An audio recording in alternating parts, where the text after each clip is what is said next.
This is District Sentinel Radio. It's that newscast of record for the left. I'm Sam Sachs. I'm Sam Knight. We are broadcasting out of the Sentinel Fort in Washington, D.C. Bad news. I have to let everyone know. Uh-oh. Right at the top. Well, you know. I already know. You already know. I like how you're outing yourself before I could out you. No mouth cam today. Nope. I forgot to keep my phone charged. And my phone is also a camera in this studio. Yeah. In case you have a bunch of money and want to give us your money to get a permanent camera or just another phone. I gotta say, the phone camera is not bad. No, the phone camera's been working. The phone camera works as long as Sam Knight keeps it charged, and I've been doing a pretty good job. Well, by the way, we do have some Sam Sachs mouth cam here. No Sam Knight mouth cam, though. I've done a pretty decent job each day since we started doing the live stream of reminding Sam Knight, is your phone charged? At which point he'd say yes, or he'd go and charge it. Today was the day I forgot. Yeah. And the reason I forgot is because Sam Knight came into work this morning amped about charging his phone. He's like, I'm going to go charge my phone right now. Don't worry, I'll replace your phone and charge that, which you didn't do that either because we almost had two phones that were lost. But yeah, we'll manage with the two-shot. We got the two-shot and we got the Sam Sachs mouth cam. I think we'll make it work. Are there people are people who are watching disappointed that there's no Sam Knight mouth cam? No one has said that yet. People have questioned if the stream is breaking up for anyone else. Oh, great. Someone responded the stream seems fine. We have a feed of our stream. It looks to be okay. I mean, it like any live stream, there's occasional stutters, but yeah, as long as it plays smooth. As long as it plays smoothly on playback. And speaking of things that go smoothly, you may have just heard a door creak in the house. Hey, this isn't just a newsroom. It's a functioning apartment as well. Shout out to Amir, our downstairs roommate.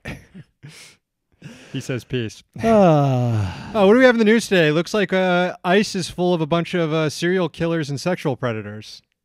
It would seem, but we already knew that. It would seem that way. There was it was a border patrol agent. True. The sexual predator was ICE.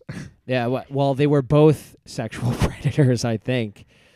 But yeah, after we get news of this border patrol agent who's a serial killer who targets sex workers, who's a creep, etc., we also get news that there's an ICE agent in Oregon who is a sexual predator who preyed on an underage relative.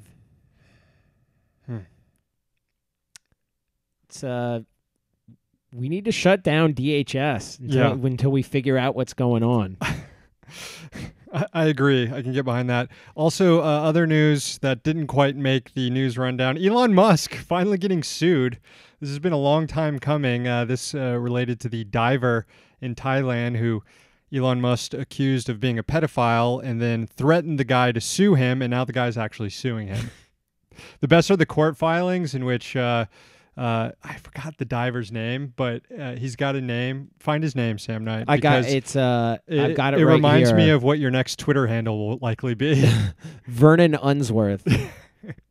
No relation to Corcus Bucksuck. Anyways, in the court documents, he says, we tried to get Elon Musk to correct the record. Instead, Elon Musk said, sue me. So I also that's like, and maybe this is typical for libel cases. I'm not actually sure, but the Unsworth asked for an injunction, basically, to refrain from making further publication of the false and defamatory accusations. So I guess this means if a court finds this okay and Elon agrees to this, and then as it seems likely, he tweets again accusing this guy of being a pedophile, he could be arrested for contempt of court, I think. I think. Maybe. Elon Musk should probably stay off Twitter when he does drugs. That's our advice to Elon. Tesla stock is not doing so poorly. It's down. It's down on the day, and I think it's down from its high of the day. I wonder how when much the news came out. But investors can just separate the company from Elon Musk as they're deciding to invest or not. Because if you're basing this solely on Elon Musk, a guy who over the past few months has done some of the dumbest business moves you can think of and has gotten his company under investigation, has caused the price of his stock to go down, has gotten himself now sued for defamation. I don't know why anybody would invest in that damn stock. yeah, maybe we should read the annual report, because I guess it gets a lot of subsidies and grants and tax breaks and stuff. I mean, we know Elon's game. He's like a contractor who acts like a brilliant entrepreneur. There was another story to talk about before we get to the real news. Another more lighthearted story, I guess. This is probably the most controversial labor story you're going to find this week in the U.S.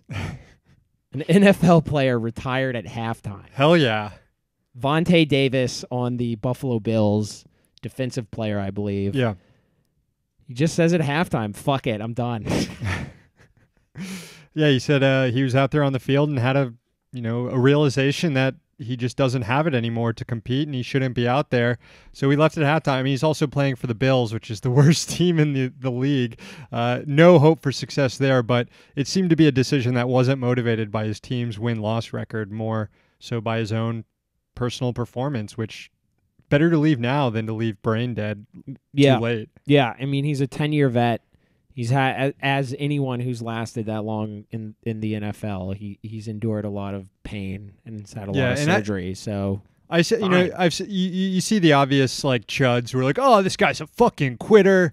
Time to sack up, But you also see, I've even seen some players from his team like call him a quitter, and it's like it's time for NFL players to recognize like the danger that they're all in and stand in solidarity with each other and recognize that retiring is a good decision, one that should be supported, even if it's done at halftime, especially when you're on the Bills. Yeah, I could see maybe players would get a little mad, and rightfully so, if it was a rookie. But at the end of the day, fuck it. If you're gonna, I've quit in the middle of a shift. As I said, it's on work. Twitter. Ultimately, this is work. Yeah. It whether it's a fucking shitty restaurant job and you're working on tips and no one's coming in, or you're a 10-year veteran in a league that doesn't care about its players fucking just damaging their brains day in and day out, week in and week out. Anyway, all the power to Vontae Davis. Yeah. Sentinel is 100% pro retiring at halftime. Yeah, we might revisit this on the Sentinel cast for guilty or innocent, but you know how we're going to rule on this case. Innocent, 100%. Okay, haikus coming up later. Should we check the stream? See some banter? Yeah, what do we got? Some stream. Kevin says Dorcas butt suck. Kurt says I refreshed and it's been fine, referring to the stream. Good to hear, Kurt. Joe says got an extra HD webcam. What's the PO box? Ooh. I don't know it off the top of my head, but I will find it by the end of the show. Yes. And Kevin also says Nate is one of those Nintendo gamers. Maybe the Sam should let him stream the classics. Nate is not a very good gamer. We need to put this out here. Nate is a gamer, but he's not good at games. Wouldn't you agree with that? I don't know. I mean, he's been rocking the Nintendo Switch Zelda. I know, but that doesn't mean he's good at it. He's been playing like the same levels over and over again because he keeps getting murked by some ogre. Huh. All right. Can we move on? Are we ready? We can. We do have some football chat in the chat, but maybe we should save that for later. Yeah, save that for later. All right. Haikus coming up. It's Monday, September 17th, 2018. Here's the news. Whoa.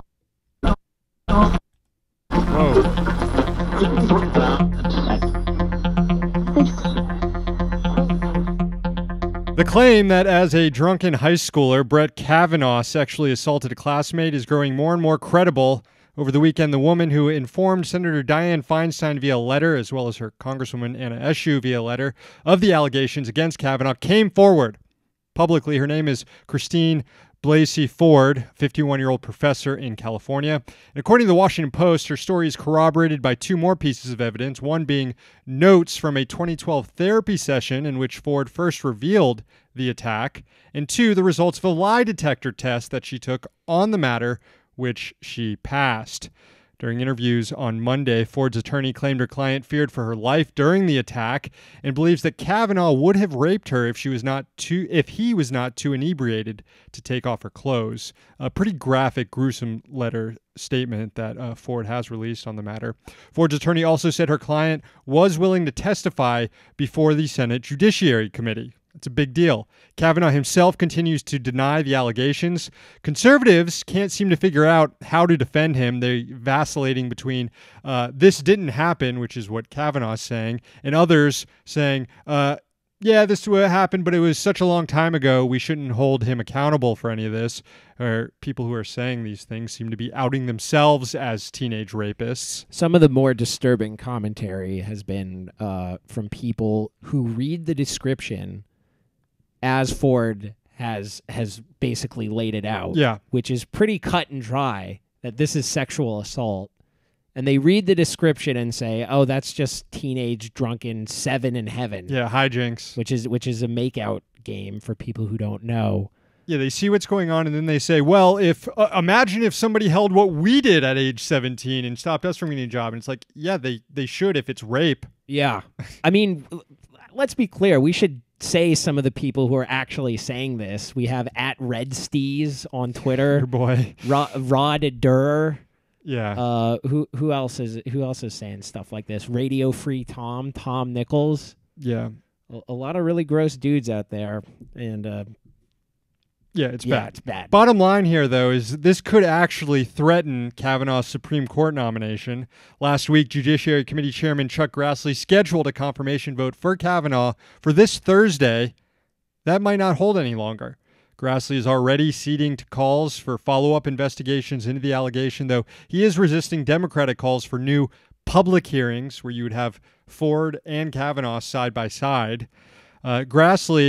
Republican Senator Susan Collins has called for Kavanaugh and Ford to come forward before the committee. She's Republican. Republican Lisa Murkowski called for Kavanaugh's vote to be delayed until all this is sorted. Republican Jeff Flake, who's on the committee, we dragged Jeff Flake last week for voting against subpoenaing more documents related to Kavanaugh's past. While Flake's coming around now, he called for the vote to be delayed until the committee is able at least to speak to Ford on this issue.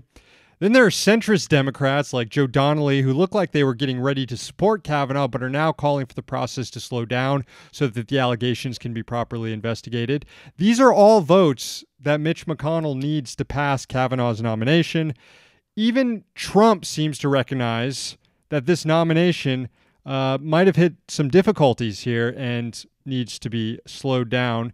Here's what he had to say about this. He is somebody very special.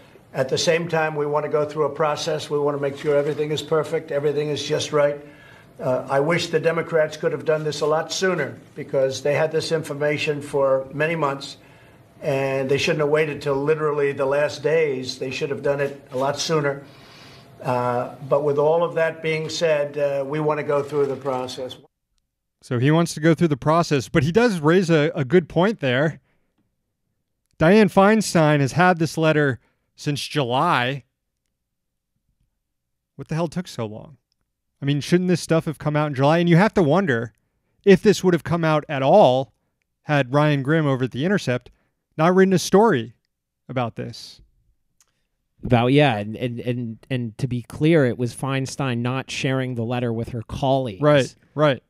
As if they can't be trusted to keep this to keep her identity secret. Yeah.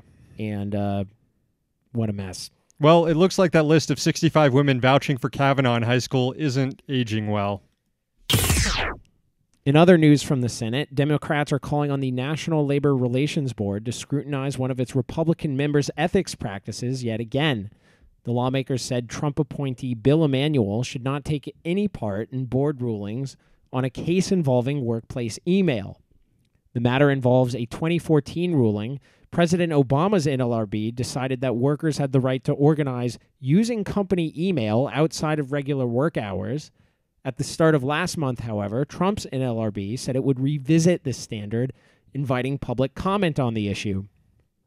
The reason Bill Emanuel shouldn't personally adjudicate, according to Democrats, his old law firm, Littler Mendelson, represents Purple Communications. That was the company involved in the 2014 ruling. Emanuel has already been rebuked earlier this year for not stepping back in another case with similar dynamics.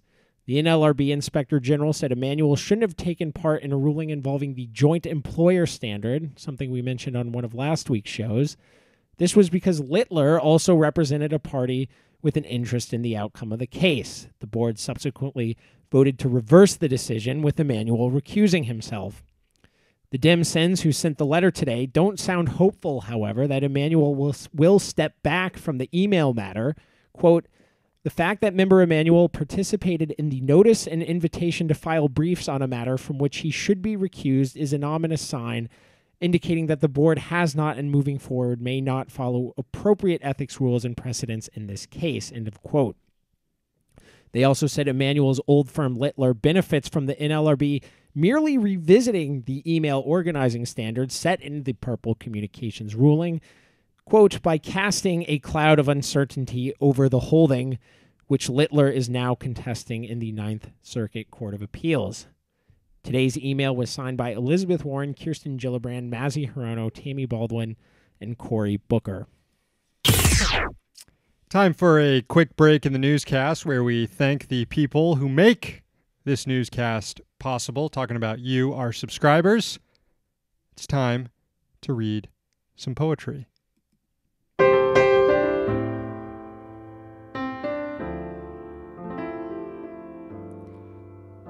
This first one is for Matthew. Call from the spaceship. Houston, we have a problem. The shitter is clogged. Thank you, Matthew. This is for Jacob. A wink and a nod. The bus driver knows what's up. No cash on my card. Thank you, Jacob. This one's for Nick. Use the lightning bolt at Wario Stadium right before the jump. Thank you, Nick. It's good advice. It's what we call an instructive haiku. This is for Christopher. Italy, a boot, and Florida is a hexagon. You want to try that again? Yeah, I'll try that again. Got ahead of myself. This is for Christopher. Italy, a boot, and France is a hexagon. Florida is a wang. Thank you, Christopher. Some debate about whether or not Florida is 2 or 3 syllables. I think some 2. debate. There was a lot of debate before the haiku. All about how you say it. You sold me on it being 2 if you say it just right. This one is for Matt. Talking to the shark. Save a baby seal. Just eat a surfer instead. Thank you, Matt. Finally, this is for Patrick. Games from childhood. Feeling nostalgic right now. Let's play Ding Dong Ditch. Thank you, Patrick. Thank you to all the new subscribers on Patreon, patreon.com/District Sentinel. If you haven't heard your haiku yet, keep listening. It is coming. Reporting this month appears to have convinced the Federal Election Commission to look at a loophole in campaign finance law. Today, the FEC announced it was seeking comment on a proposal to ban money sent through so-called leadership PACs for personal use. As noted by the agency, the move comes from a July petition filed by the Campaign Legal Center, Issue 1, and 5 former U.S. representatives. Earlier this month, the 2 nonprofits released a report which found that only 45% of leadership PAC spending actually went toward what it's supposed to support, which is up-and-coming politicians. Here's what some of the money has been going to instead from a Campaign Legal Center post on the report. Quote, luxury hotel stays, country club memberships, international flights, and high-end meals. Leadership PAC funds were used to pay for a Texas congressman's membership dues at a Maryland country club and a Kentucky senator's $4,000 limousine service in Rome. $4,000 in Rome, by the way. There's this only looked at the years between 2013 and 2018, I believe. So there's only one of two people that can be Rand Paul or Mitch McConnell getting a $4,000 limousine service. $4,000, limousine service in Rome. I wonder who it is. I'm actually having trouble guessing. Who do you think's more likely? Probably not Rand. I don't know. Because you think, Mitch is the obvious operator, establishment guy. Maybe Mitch is getting it. But I would definitely think Mitch is getting it. But as an Ayn Rand guy, it's like riding in a limousine is something that is morally you should aspire to do, according to Rand Paul. That's my take anyway. So I'm having trouble guessing which one is the one who spent $4,000 on the limo. In 1978, the FEC allowed politicians to establish leadership PACs to enable them to donate money to other candidates. All other types of campaign finance vehicles forbid personal use of donated money. Finally today, having a bit of camera problems, so as you've probably noticed, but hopefully you can still hear us. You can sometimes gauge how big of a news day it will be based on the upcoming C-SPAN schedule, and today, one of the only things listed was some campus free speech presentation by Attorney General Jeff Sessions, so not much going on. But while Jeff Sessions was crowing about made-up threats to the First Amendment, the Department of Justice's systematic threats to the First Amendment were laid out in a report by the Freedom of the Press Foundation. The group got its hands on previously secret documents that outline the procedures federal agents adhere to before obtaining foreign intelligence surveillance orders against journalists. And let's just say there aren't many procedures. Now, journalists do have a few protections when it comes to traditional law enforcement evidence gathering. Before slapping a subpoena on a journalist, the feds have to satisfy a number of criteria. They have to certify that they can't obtain the information elsewhere or use a different means to gather the information, and that the information is absolutely critical to the investigation. These are constraints put in place since journalism is the only industry that's specifically mentioned in the Constitution. But when it comes to the Foreign Surveillance Act, Foreign Intelligence Surveillance Act, or FISA, journalists aren't nearly as protected from its secret court-ordered spying regime. There is no multi-factor certification, no pledge that the information couldn't be obtained differently or from somewhere else. In fact, the only thing it mentions is that an assistant attorney general must first grant approval. This is even more problematic because, as Freedom of the Press Foundation notes, FISA court orders are also inherently secret, and targets are almost never informed that they exist. The foundation also speculated, based on these documents, that the Justice Department was targeting journalists with FISA court orders to get around the stricter media guidelines around traditional domestic surveillance. That'll do it for the newscast today. Anything on the chat room other than complaints about our camera? No, I wouldn't say they're complaints per se, just more of observations. As observing that the video is down completely. I blame this on myself because the mouth cam didn't work, or it wasn't there in time, and I guess it just threw off the what's it called, the collective. Here's the issue. The vibe. It threw off the vibe. Here's the issue. The issue is... There's an electromagnetic field. No. The issue is we record on cell phones, and although Sam Knight screwed up and didn't have his cell phone ready today, I too screwed up and forgot to forward the phone calls on my phone. And whenever someone calls, it knocks our cameras offline. When it rains, it pours. Yeah. So we do have a non-camera take what we got? Here. We got hot take. What This is from Kevin. Hang on, let me adjust my microphone here. Hot take from Kevin. Wario is not actually Italian. He is an Austrian, having humiliated Mario's people in World War I. It's a hell of a take. That is quite the take. There's also, like I said, there was NFL talk. We have basically people arguing whose team is worse. Lions fan here. The Bills are not the worst. We are. Dave, that's from Matthew. David says The Lions should be good. I don't understand. They've got a good receiving core. Stafford's pretty good. I guess they need a running back, and their defense is awful. And what's his face? Matt Patricia, way overrated of a coach.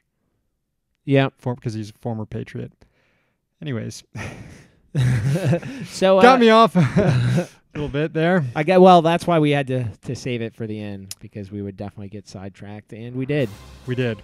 Call the rant line 202-684-6108. Sponsors of the show include the Congressional Dish podcast hosted by Jen Briney. Find it at congressionaldish.com. Another sponsor, levelnews.org. Subscribe to the free content as well. District Sentinel Radio on iTunes, SoundCloud, Stitcher, or TuneIn. You can listen to our daily news dump. And we still put up some other free content interviews up there to check out occasionally. Thanks for subscribing. Thanks for watching. We're back tomorrow for the newscast. We're in D.C., so you don't have to be.